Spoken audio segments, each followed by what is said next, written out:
Hello dear students, आपके 10th के exam हो गए कंप्लीट और आपने डिसाइड किया है नीट या आईआईटी का एग्जाम देना या बाकी और तरीकों से साइंस को पढ़ना। और साइंस का मतलब फिजिक्स को पढ़ना। अब अगर आप फिजिक्स को पढ़ रहे हैं तो चलते हैं हम लोग अपनी जर्नी को स्टार्ट करते हैं 2026 के इस सेशन में। और मेरा नाम है योगेश मिश्रा। आगे हम लोग देखेंगे कि इस फिजिक्स में आपका जो पहला चैप्टर होने वाला है यूनिट्स एंड मेजरमेंट। देखिए क्लास 10th वाली मिस्टेक यहाँ पर ना करिएगा। यहाँ पर वन डे या वन नाइट स्टडी से आपका काम नहीं चलेगा। आपको डेली पढ़ना है और डेली प्रैक्टिस करना है। और फिजिक्स आपको किसी चैलेंज के हिसाब से नहीं लेनी है। फिजिक्स आपको किसी सिलेबस के हिसाब से या स्कूल के लिए या अपने लिए, स्कूल टीचर के लिए या ट्यूशन टीचर के लिए या घर वालों के लिए या किसी एग्जाम के प्रेशर की वजह से नहीं पढ़नी है।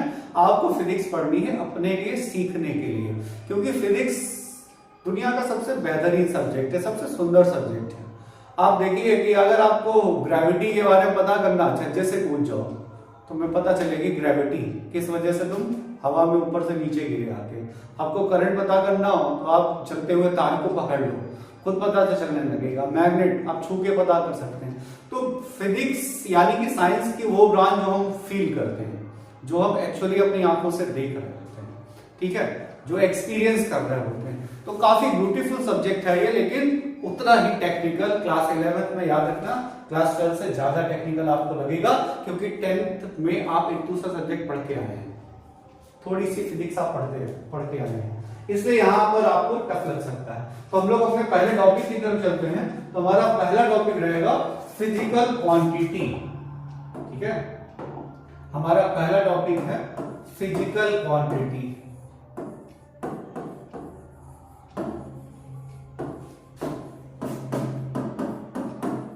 क्या होता है फिजिकल क्वांटिटी? देखो, ऐसी कोई भी चीज फिजिक्स में, anything that can be measured directly or indirectly is known as physical quantity. Anything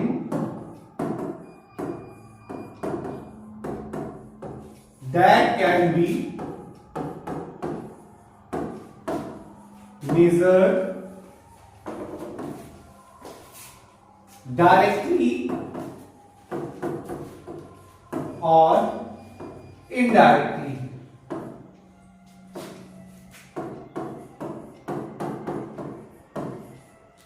directly or indirectly is known as physical quantity. जिसको भी हम डायरेक्टली या इनडायरेक्टली मेजर कर सकते हैं उसको हम फिजिकल क्वांटिटी बोलते हैं। जैसे कि आप इस बोर्ड को देख रहे होंगे तो इसकी लेंथ को हम लोग मेजर कर सकते हैं, ठीक है, तो लेंथ एक फिजिकल क्वांटिटी है। ब्रेथ को हम मेजर कर सकते हैं, फिजिकल क्वांटिटी है। लेंथ और ब्रेथ को अगर इंटू करते हैं एरिया आ जाता है, फिजिकल क्वांटिटी है। अगर इसकी थिकनेस से मल्टीप्लाई कर देते हैं वॉल्यूम आ जाता है, ठीक है। तो डायरेक्टली या इनडायरेक्टली मेजर कर रहे हैं। अगर आप मोबाइल में देख रहे होंगे तो टाइम, समय, वो भी एक फिजिकल क्वांटिटी है क्योंकि उसको हम लोग क्लॉक या वॉच की वजह से हम उसको मेजर कर सकते हैं। इलेक्ट्रिक करंट को मीटर से मेजर कर सकते हैं। पोटेंशियल डिफरेंस को वोल्ट मीटर से मेजर कर सकते हैं। ऐसे तमाम चीजें हैं, यानी कि जिसको भी हम डायरेक्टली या इनडायरेक्टली मेजर कर सकते हैं। जैसे डिस्टेंस पता, टाइम पता, तो डिस्टेंस अपॉन टाइम से स्पीड आ गई, तो स्पीड भी क्या है? फिजिकल क्वांटिटी है। तो फिजिकल क्वांटिटी यानी anything that can be measured directly और indirectly are known as physical quantity. कोई भी चीज जिसको हम डायरेक्टली या इनडायरेक्टली मेजर कर सकते हैं उसको हम फिजिकल क्वांटिटी बोलते हैं। अब फिजिकल क्वांटिटी में क्या है कि फिजिकल क्वांटिटी को मेजर करने के लिए हमारे पास चाहिए हमको दो चीजें। एक है न्यूमेरिक वैल्यू और दूसरा है यूनिट्स। न्यूमेरिक वैल्यू जैसे कि अगर आप किसी से पूछते हैं उनकी एज तो वो बताते हैं, मान लो किसी ने अपनी एज बताई, क्लास 11 के स्टूडेंट्स हैं, एज पूछी, उसने बताया 16। अब 16 खाली बोलने से तो प्रॉब्लम हो जाएगी ना। 16 मिनट्स है, सेकेंड है, आवर्स है, क्या है? तो 16 ईयर्स। अब ईयर्स नहीं बोलेंगे तो प्रॉब्लम होगी ना। जैसे एक पेन, पेन की कीमत क्या है, तो पेन की कॉस्ट क्या है? तो अगर हमने कहा $5 है या 5 रुपीज है या 5 टका है या 5 लीरा है या 5 यूरो है, तो 5 रुपीज इंडिया में जो करेंसी 5 रुपीज। अगर रुपीज नहीं बोलेंगे तो पता नहीं चलेगा ना कि रुपीज है कि पैसे है। तो यानी कि जब भी हम मेजरमेशन करते हैं तो न्यूमेरिक वैल्यू के साथ में एक वर्ड या ग्रुप ऑफ वर्ड यूज किया जाता है, ठीक है, वर्ड और a letter or a word or a group of words that is represented a physical quantity with numeric value is known as unit। यानी कि जैसे कि अगर हमने कहा कि किसी चीज का मास 5 kg है, तो 5 क्या हुआ, ये तो नंबर है, ये तो एक न्यूमेरिक वैल्यू है, तो किलोग्राम क्या हुआ, ये किलोग्राम हो गई यूनिट। अगर हमने कहा 15 मीटर पर सेकेंड, तो 15 तो न्यूमेरिक वैल्यू है और मीटर पर सेकेंड क्या हुआ, ये यूनिट हो गई। तो यूनिट क्या होते हैं, लेटर्स और वर्ड्स और group of words that represent a physical quantity along with numeric value. और खाली मीटर पर सेकेंड से या खाली अगर हम लोग बोल दें अगर सिर्फ जैसे हमने कहा कि पेन कितने का है, रुपीस का है, अब रुपीस में कितने रुपीस, तो ये तो हमें बोलना पड़ेगा ना, इसलिए तो न्यूमेरिक वैल्यू के साथ में जो चीज आती है, वर्ड्स आते हैं, लेटर्स आते हैं, उनको ही हम लोग फिजिकल यूनिट बोलते हैं। क्या बोलते हैं, यूनिट, फिजिकल यूनिट। अब फिजिकल क्वांटिटीज के बारे में हमने बता दिया, anything that can be measured directly और indirectly are known as physical quantity. अब जैसे कि तुम्हें पता है कि इमोशंस, जैसे कि अगर हम कहें लव, तो लव के बारे में कि अगर तुम अपनी मम्मी से जाके बोलो कि हमको 2.5 किलो प्रेम है, प्यार है, तो उसको मेजर करने के लिए क्या कोई डिवाइस बनाई जा सकी है जिससे हमें ये पता चल पाए कि हाँ इतना ही प्यार है, नहीं ना। तो इसका मतलब इमोशंस, लव, हेट, एंगर, ये सब फिजिकल यूनिट नहीं है, फिजिकल क्वांटिटी नहीं है, ये फिजिकल क्वांटिटीज नहीं है। तो जिनको हम डायरेक्टली इनडायरेक्टली मेजर कर सकते हैं वो तो फिजिकल क्वांटिटीज हैं, और जिनको डायरेक्टली इनडायरेक्टली मेजर नहीं कर सकते वो फिजिकल क्वांटिटीज नहीं है। जैसे कि अगर हमने ये बताया कि अगर हमने कहा कि इतने आर हम पढ़ाएंगे, तो आर क्या हुआ, एक यूनिट है, क्योंकि ये रिप्रेजेंट करती है टाइम को, तो टाइम क्या हुआ, फिजिकल क्वांटिटी। लेकिन जिसको हम मेजर नहीं कर सकते वो हमारी फिजिकल क्वांटिटी नहीं है। अब हम लोग आगे बढ़ते हैं, तो अब हम लोग पढ़ रहे थे फिजिकल क्वांटिटी को, और फिजिकल क्वांटिटी को बताया कि हमें मेजर करने, फिजिकल क्वांटिटी क्या होती है जिसको हम लोग डायरेक्टली इनडायरेक्टली मेजर कर सकते हैं उसको फिजिकल क्वांटिटी कहेंगे। अब यहाँ पर हुआ न्यूमेरिक वैल्यू, और न्यूमेरिक वैल्यू के साथ में वर्ड्स या ग्रुप ऑफ वर्ड्स आए जिसको हमने कहा यूनिट्स। अब हमारे पास में यूनिट, अब यूनिट के बारे में कोई चीज, अभी यूनिट की डिफिनीशन तो हमने आप लोगों को बताई थी, तो यूनिट के बारे में अभी हमें अच्छे से पढ़ लेना है कि यूनिट क्या होती है। तो अभी हमने कहा कि अ कंप्लीट सेट ऑफ बोथ, अब हम लोग सिस्टम ऑफ यूनिट्स यहां पर पढ़ते हैं, तो a complete set of both fundamental and derived units is known as system of units. System of units, SI units. अब एसआई का मतलब है यहां पर इंटरनेशनल स्टैंडर्ड, यहां पर एमकेएस यूनिट होती है, एफपीएस होती है, सीजीएस होती है। जैसे इंडिया में क्या है, एमकेएस और सीजीएस, यूरोपियन कंट्रीज में क्या है, एफपीएस। अब देखेंगे एमकेएस का मतलब क्या है। एमकेएस का मतलब है कि अगर मास होगा, यहां पर डिस्टेंस होगी तो मीटर में होगी, मास होगा तो किलोग्राम में होगा, टाइम जो होगा वो सेकंड में होगा। अगर इसी तरीके से हम लोग ले लेते हैं एफपीएस, यूरोपियन कंट्रीज में ये यूज होता है, यानी कि फुट पाउंड सेकेंड। और जो सिमिलर, जब स्मॉलर यूनिट्स की बात चलती है तो दोनों ही जगह यूज होता है सीजीएस, यानी कि सेंटीमीटर ग्राम सेकेंड। तो किसी भी चीज को स्टैंडर्ड यूनिट होने के कुछ पैरामीटर्स हैं, ऐसा नहीं है कि किसी भी चीज को उठाया और ऐसे ही वहां पर यूनिट बोल दिया। यहां पर क्या है, किसी भी यूनिट को सबसे पहली बात है कि उसकी एक प्रॉपर डिफिनीशन होती है। जो फंडामेंटल यूनिट्स होती है उनकी एक प्रॉपर डिफिनीशन होती है, इवन हर यूनिट की एक प्रॉपर डिफिनीशन होती है। आपने पढ़ा होगा 1 ओम की डिफिनीशन, 1 वोल्ट की डिफिनीशन, ये सारी चीजें आपने पढ़ रखी है पहले से। तो यहां पर हम लोग देखेंगे, ये जैसे लेंथ है तो लेंथ की यूनिट क्या है, मीटर, और सिंबल क्या है, स्मॉल एम। तो 1 मीटर के बारे में यहां पर एक प्रॉपर डिफिनीशन है। आप एनसीईआरटी में पढ़ेंगे तो आपको एनसीईआरटी में पता चलेगा कि वहां पर 1 मीटर किसके बराबर में होता है। तो यहां पर हम लोग देखेंगे 1 metre is the length of path travelled by light in vacuum in 1/299,792,458 of a second. क्या है तो हम लोग देखेंगे मास की यूनिट किलोग्राम है, सिंबल है केजी, और ये डिस्टेंस यहां पर दी है। जैसे लेंथ है तो एसआई यूनिट क्या है मीटर और सिंबल है, और यहां पर एम के लिए यहां पर वैल्यूज क्या है, एम के लिए यहां पर वैल्यूज हैं। इसको अगर हम लोग इस तरीके से कहें 1 metre is the length of path travelled by light in vacuum in 29,97,92,458 of a second. यानी कि 1 सेकेंड में लाइट ने जितनी डिस्टेंस ट्रेवल करी, उस डिस्टेंस में हमने क्या किया, उस डिस्टेंस के 29,97,92,458 पार्ट्स करने पर जो वैल्यू आई उसको 1 मीटर कहा गया। तो ये 1 मीटर की एक प्रॉपर डेफिनेशन है। तो यानी कि जो जितनी भी यूनिट्स हैं, जो फंडामेंटल यूनिट्स हैं, उनकी सबकी एक प्रॉपर यूनिट है। ऐसा नहीं है कि 1 मीटर कितना होता है, 1 मीटर इतना होता है। अब बताओ हमारे लिए ये हाथ इतने की वैल्यू और किसी छोटे बच्चे के लिए ऐसे हाथ फैलाने से जो वैल्यू आएगी वो सेम आएगी नहीं ना। अब सोचो कि इमेजिन करो कि अगर एक क्रिकेट मैच कराया गया और स्टंप की ऊंचाई, जैसे कि अभी हम बॉयज लोग क्या करते हैं बचपन में, स्टंप की ऊंचाई ईंटें जोड़ जोड़ के हम लोग स्टंप बनाते हैं, और बनाने में क्या करते हैं कि हमने ईंट के ऊपर ईंट रखी और कहां तक बनाना है स्टंप, कमर की ऊंचाई तक बनाना है।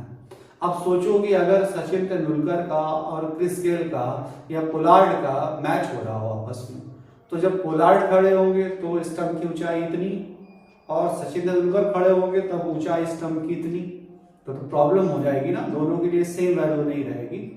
यानी कि यूनिट्स क्या होनी चाहिए, यूनिट्स सबके लिए सेम होनी चाहिए, उसकी एक प्रॉपर डेफिनेशन होनी चाहिए।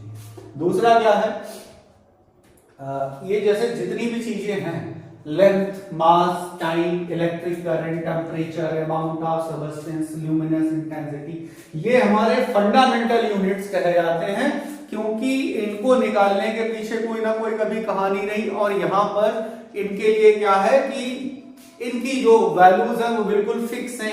एक्सपेरिमेंट के थ्रू इनको वेल डिजाइन किया गया है, इनकी एक प्रॉपर डेफिनेशन है। तो यूनिट क्या होनी चाहिए, पहला पॉइंट तो है वेल डिफाइंड, उसकी एक प्रॉपर डेफिनेशन होनी चाहिए। ऐसा नहीं कि 1 यूनिट क्या होता है, 1 यूनिट इतना बड़ा होता है, ऐसा नहीं होता। फिर उसके बाद में it should be suitable size. अब सुटेबल साइज का मतलब है कि ना यूनिट बहुत बड़ी हो ना यूनिट बहुत छोटी हो, इसका मतलब है यूनिट को कन्वर्टेबल होना चाहिए। जैसे कि अगर अभी हमने कहा कि तुम्हारी क्लास कितनी देर चलेगी, तो हमने कहा कि हाँ तुम्हारी क्लास 30-40 मिनट्स चलेगी। अब अगर यही बात हमें बोलनी हो कि तुम लोगों को पूरा चैप्टर पढ़ाने में कितना टाइम लगेगा, तो हो सकता है कई सारी क्लासेस लगे, यानी कि कुछ आवर्स लग सकते हैं। तुमको वो पूरा याद करने में कितना टाइम लगेगा, तो कुछ डेज लग सकते हैं। अगर हम तुमसे ये बात कहें कि तुमको एक प्रॉपर डेफिनेशन को नोट डाउन करने में तो कुछ सेकंड्स लगेंगे। अगर हम ये कहें कि हमें पलके झपकाने में टाइम कितना लगेगा, तो उसको हम कुछ मिली सेकेंड्स में, कुछ स्लेक में बोलेंगे। तो इसका मतलब क्या हुआ कि कन्वर्टेबल होनी चाहिए। अब सोचो कि अगर एज है, अब एज में हम लोग ईयर्स बोलते हैं, अगर किसी की एज 16 ईयर्स है, अब सोचो कि अगर टाइम की यूनिट सिर्फ सेकेंड होती, ईयर्स होती ही ना, तो अगर किसी को अपनी एज 16 ईयर्स बोलनी होती तो वो कैसे बोलता, 16 into 365 into 24 into 60 into 60 seconds. अब इतना अगर वो बोलेगा तब तो 2-4 सेकेंड और बढ़ जाएंगे। बात समझ में आई? यानी कि यूनिट को एक प्रॉपर साइज का होना चाहिए। जैसे कि अगर हम लोग बात करते हैं किसी पत्थर की, बहुत भारी पत्थर की, किसी चट्टान की, तो टन्स में उसके मास को बोलते हैं। अगर हम गेहूं की बोरी के बारे में बात करते हैं तो हम लोग क्विंटल्स में बोलते हैं। खुद के वजन की बात आती है तो हम लोग मास है तो किलोग्राम में बोलते हैं। अगर बात आती है कि तुम्हारा घर में साबुन है या मोबाइल फोन है, उसके बाद उसके मास के बारे में तो ग्राम में आता है। इसी तरीके से अगर एक मच्छर का वजन नापा जाए तो मिलीग्राम में आएगा। तो यानी कि यूनिट्स को कन्वर्टेबल होना चाहिए, सुटेबल साइज होना चाहिए, और ये क्या है, ये रिप्रोड्यूसिबल हो, और सबसे बड़ी बात है ये नोन टू ऑल हो। नोन टू ऑल का मतलब क्या है कि ये इसके बारे में सब लोग जानते हो। जैसे ये मीटर है, मास टाइम, जैसे metre, kilogram, second, ampere, kelvin, mole और कैंडेला, इसके बारे में सब लोग जानते हैं। ऐसा नहीं है कि इसके बारे में कोई जानता ना हो। तो अगर कोई फिजिक्स पढ़ेगा तो इसके बारे में जानेगा। अब हम लोग अपने गांव में बोलते हैं ना पौआ और पसेरी, हाँ, छटाक, ये भी यूनिट्स हुआ करती थी। जैसे एरिया के बारे में आता है बीघा। अब सपोज करो कि डोनाल्ड ट्रंप के व्हाइट हाउस के सामने तुमने कहा कि हमें भी यहाँ पर एक बिल्डिंग बनवानी है और हमें इसके लिए 4 बीघा जो है जमीन चाहिए, तो वो कहेगा बीघा क्या होता है, क्योंकि उनको तो स्क्वायर मीटर पता है, उन्हें तो हेक्टेयर पता है, उन्हें तो एयर पता है। तो इसी तरीके से यानी कि यूनिट्स के बारे में सब लोग प्रॉपर तरीके से जानते हैं। फिर वो place to place, time to time change नहीं होनी चाहिए। जैसे यहाँ पर क्या होता है, अलग अलग जगह पर बीघा की वैल्यू अलग अलग होती है, तो time to time, place to place इसको चेंज नहीं होना चाहिए। अब सपोज करो कि हमने वजन की यूनिट ले ली बर्फ की सिल्ली। अब बर्फ की सिल्ली हमने ली, ठंडी में किसी का वजन था 1 बर्फ की सिल्ली, गर्मी में उसका सीजन क्या हुआ 9 बर्फ की सिल्ली, यानी कि वजन ही नहीं रहा क्योंकि सारा बर्फ पिघल गया। तो time to time, place to place वो चेंज ना हो। तो कुछ कैरेक्टरिस्टिक पता होनी चाहिए कि इजीली एसेसिबल हो, यानी कि नोन टू ऑल हो, और time to time, place to place change ना होती हो, और रिप्रोड्यूसिबल हो, कन्वर्टेबल हो, सुटेबल साइज की हो, और वेल डिफाइंड हो। जैसे कि हमने बताया कि यहाँ पर हमारे पास 2 तरीके की यूनिट होती है। एक है फंडामेंटल। फंडामेंटल का मतलब है जो किसी दूसरे से ना बनता हो, जिसकी खुद की एक प्रॉपर डिफिनीशन हो, जो किसी दूसरे पर रिलाई ना करते हो, उनको हम लोग कहते हैं फंडामेंटल यूनिट्स। और जो फंडामेंटल यूनिट से बनते हैं, जैसे मीटर है फंडामेंटल, सेकेंड क्या है फंडामेंटल, लेकिन जो मीटर पर सेकेंड है स्पीड की यूनिट, ये क्या है, ये डेराइव है। तो यानी कि जब फंडामेंटल यूनिट्स आपस में मिलकर नई यूनिट बनाते हैं तो उनको हम लोग क्या कहते हैं, उनको हम लोग डेराइव्ड यूनिट कहते हैं। तो हमारे पास जैसे मीटर स्क्वायर क्या है, डेराइव्ड यूनिट, मीटर और मीटर की मल्टीप्लाई करी। जब एक से ज्यादा फंडामेंटल यूनिट्स वहां पर इन्वॉल्व होती है, चाहे वो सेम टाइप की हो चाहे वो अलग अलग टाइप की हो, then when a physical quantity is represented by more than 2 units, either same or of different type, then units are said to be derived units. अब हम लोग यहां पर देखेंगे derived unit में क्या हो रहा है, डेराइव्ड यूनिट, और इसके बारे में इसमें कुछ डिफरेंसेस हैं, इनके डिफरेंसेस के बारे में हमें पढ़ना। तो फंडामेंटल यूनिट्स यहाँ पर आप नोट्स भी बना लेंगे, यहाँ पर आप लिख भी लेंगे। तो फंडामेंटल यूनिट्स क्या होती हैं, ऐसी यूनिट्स जो इंडिपेंडेंट होती हैं बाकी सबसे, इनको हम फर्दर रिड्यूस नहीं कर सकते एलिमेंट्री लेवल पर, और यानी कि दूसरे फॉर्म में कन्वर्ट नहीं कर सकते। हालांकि अभी आगे क्वेश्चंस आएंगे जहां पर हम लोग इनको कन्वर्ट भी करेंगे। फिर क्या होता है कि 7 फंडामेंटल यूनिट है मीट्रिक सिस्टम में, और 7 फंडामेंटल यूनिट्स कौन कौन सी हैं, मीटर, किलोग्राम, सेकंड, केल्विन, मोल, एम्पियर और कैंडेला। मीटर किसकी है, डिस्टेंस की, किलोग्राम किसकी है, मास की, सेकंड किसकी है, टाइम की, केल्विन किसकी है, टेम्परेचर की, मोल किसकी है, मोल है तुम्हारी अमाउंट ऑफ मैटर की, एम्पियर इलेक्ट्रिक करंट की, और कैंडेला ये ल्यूमिनस इंटेंसिटी यानी कि इंटेंसिटी ऑफ लाइट, ठीक है, प्रकाश की तीव्रता की ये यूनिट है अपने आप में। यहां पर हम लोग देखेंगे छोटी छोटी बातें हैं, बस उस पर ध्यान देना है। टाइम की यूनिट सेकेंड है, और जब उसका सिंबल लिखते हैं तो स्मॉल एस लिखते हैं, और तुमने देखा होगा केमिस्ट्री में हम लोग क्या करते हैं, एस की बजाय सी भी लिख देते हैं, लेकिन फर्स्ट लेटर स्मॉल होना चाहिए, और जब खाली एस लिखते हैं तो कैपिटल बना देते हैं। मीटर है, कैंडेला है, लेंथ तो 2 बार हो गया यहाँ पर, और मास की क्या है, किलोग्राम है, तो जो किलोग्राम लिखेंगे तो ऐसे लिखेंगे, और इलेक्ट्रिक करंट है तो हम लोग क्या लिखे, अच्छा एक चीज और देखा होगा, केमिस्ट्री में जब ग्राम लिखते हैं तो जीएम लिखते हैं, किलोग्राम है तो केजी खाली है, लेकिन ग्राम में क्या लिखते हैं, जीएम। ये केमिस्ट्री में है, केमिस्ट्री में वेट मास को सेम लेके करते हैं। खैर अभी इतना डीप हम लोगों को जाना नहीं है। तो हमारे पास कितनी है, 1 2 3 4 5 6 7, और ये यूनिट्स हैं और ये इन यूनिट्स के सिंबल है। अच्छा अभी हमने बताया फंडामेंटल के बारे में, और फिर हमने बताया डेराइव्ड के बारे में। जो फंडामेंटल से बनते हैं उनको डेराइव्ड कहते हैं, लेकिन हमारे पास दो यूनिट्स ऐसी भी हैं जो फंडामेंटल से बनती भी नहीं है, मतलब डेराइव्ड तो नहीं है लेकिन उनको फंडामेंटल भी नहीं माना जाता क्योंकि उनकी एक प्रॉपर यूनिट नहीं है, प्रॉपर डेफिनेशन नहीं है। तो वो कौन सी है, वो हमारी रेडियन और स्टेरेडियन। वो क्या है, रेडियन और स्टेरेडियन, ये हमारी सप्लीमेंट्री यूनिट्स कही जाती है। क्या कही जाती है, हमारी सप्लीमेंट्री यूनिट्स। कौन कौन सी है, प्लेन एंगल जो कि इसकी यूनिट है रेडियन, सिंबल है आर रेडी, और सॉलिड एंगल की है स्टेरेडियन यानी कि एसआर।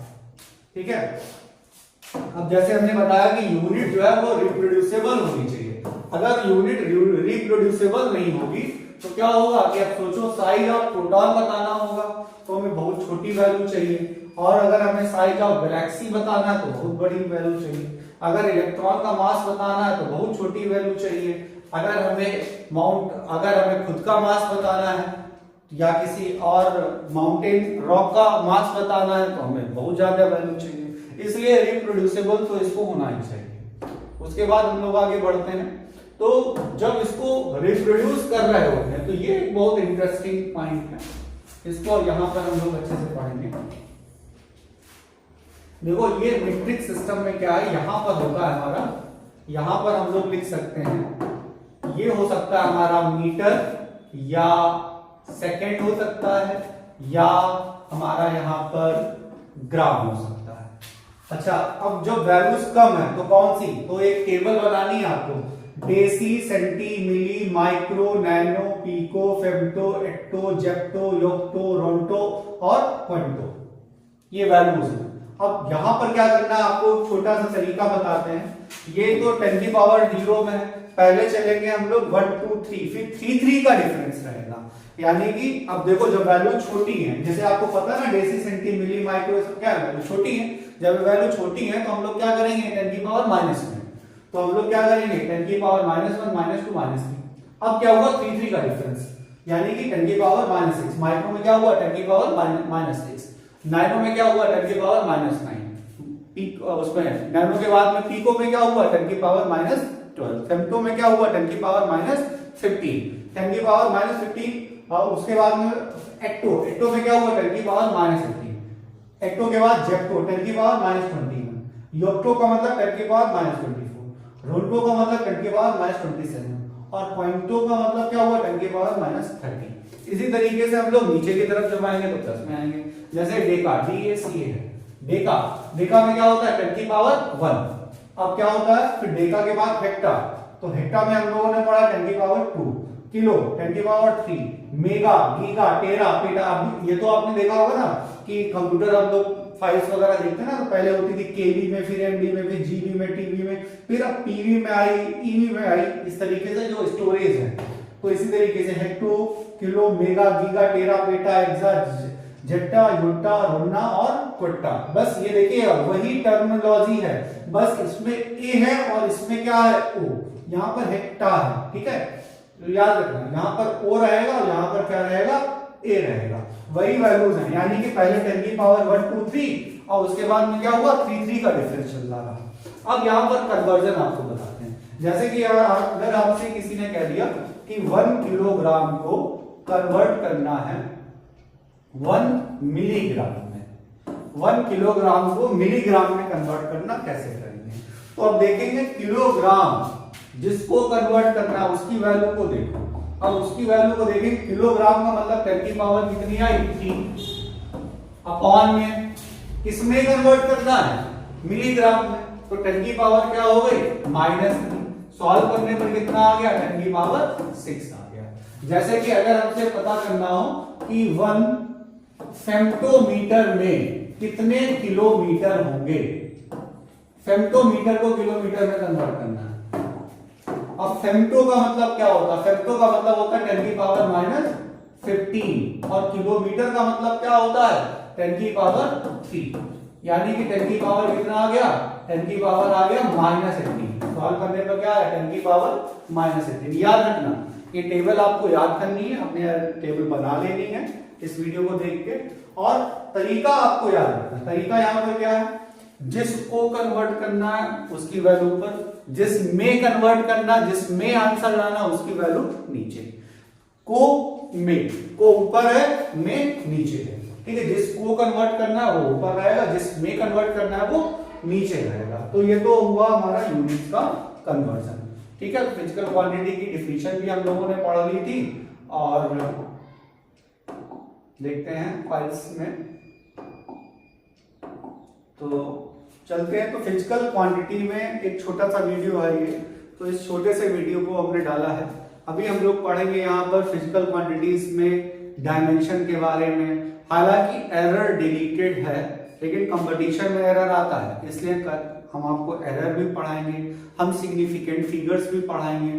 तो एक पहला वीडियो था इस सेशन का, तो आप लोग ज्यादा से ज्यादा इसको शेयर करें, लाइक करें, अपने दोस्तों को भेजें और बताएं, रिव्यू दें कि आपको ये वीडियो कैसा लगा। Thank you.